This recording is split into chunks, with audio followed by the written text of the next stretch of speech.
Be ready. 5 seconds.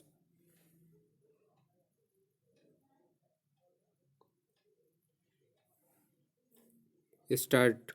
Mr. Deputy Chairman, I thank you for having given me this opportunity to express my views on the subject under discussion, the working of the Ministry of Energy.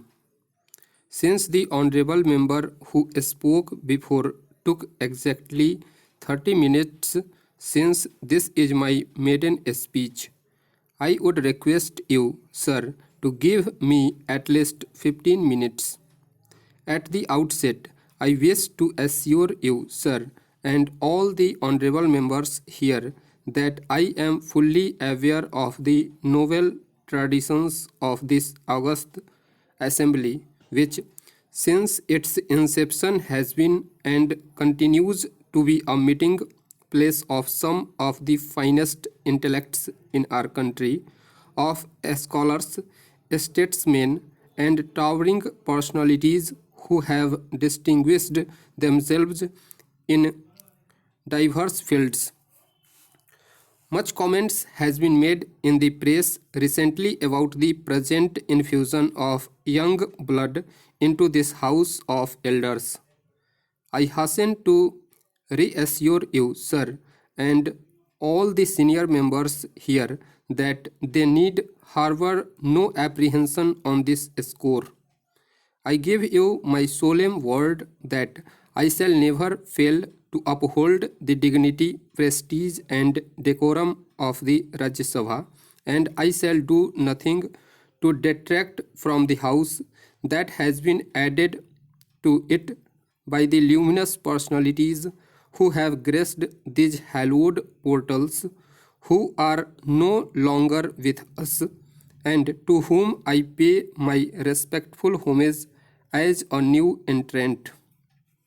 I deem it a great honor to stand here and speak on the floor of the very same Rajya Sabha where 36 years ago, in 1962, our great departed leader rose to make his forceful maiden speech, which electrified the entire nation.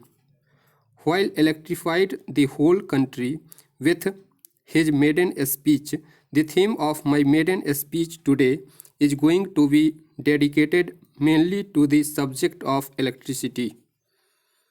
My leader has sent me here together with my colleagues in the party to echo the voice of the people of Tamil Nadu in this national forum.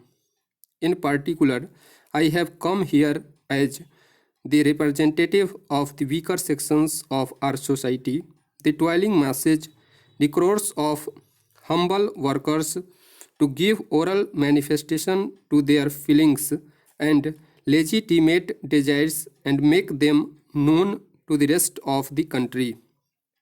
There are many members here who are far more knowledgeable than I am and vastly richer in experience. Some of them may disagree with some of the views I put forth. I wish to emphasize the fact that the fundamental purpose of my speaking here in the Rajya Sabha is not to engage in wordy duels with other members, but to state positive truths to the best of my knowledge and to draw the attention of the nation to certain crucial issues. Tamil Nadu has been facing acute shortage of electricity for more than a decade. The state government was forced to impose power cuts ranging from 25% to 100% intermittently from 1991-92 onwards to overcome the shortage. As a result of the repeated power cuts, the industrial and agricultural production in the state has been affected adversely and drastically. Tamil Nadu has very meager hydel potential. Most of the economical hydel potential has either already been exploited or is already on the anvil. The violence potential is either tied up in interstate disputes or is too small and seasonal for economic exploitation. The only fossil fuel that is available in the state is lignite, and efforts have already been undertaken to utilize this potential in an optimum manner. Tamil Nadu has almost exhausted its hydel resources and has no coal resources at all.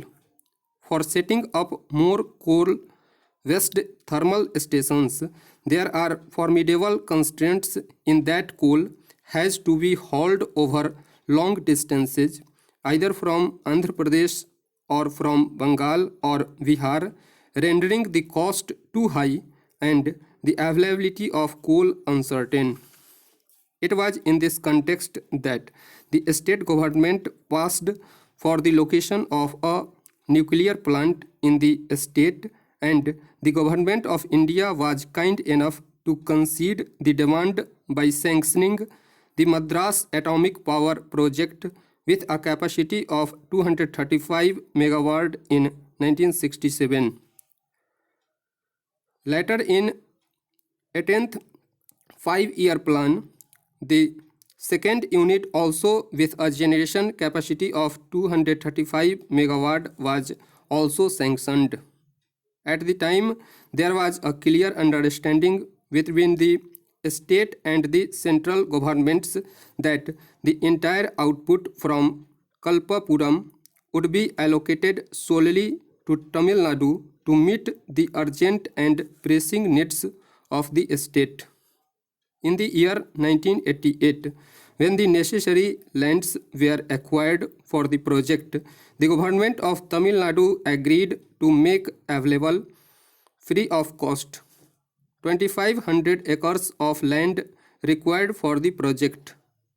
The lands were valued at about rupees 53 lakhs. This commitment was based on the confirmation given by the Madras Atomic Power Project authorities to the effect that in return the entire energy output from the project would be sold to Tamil Nadu. Stop. Thank you.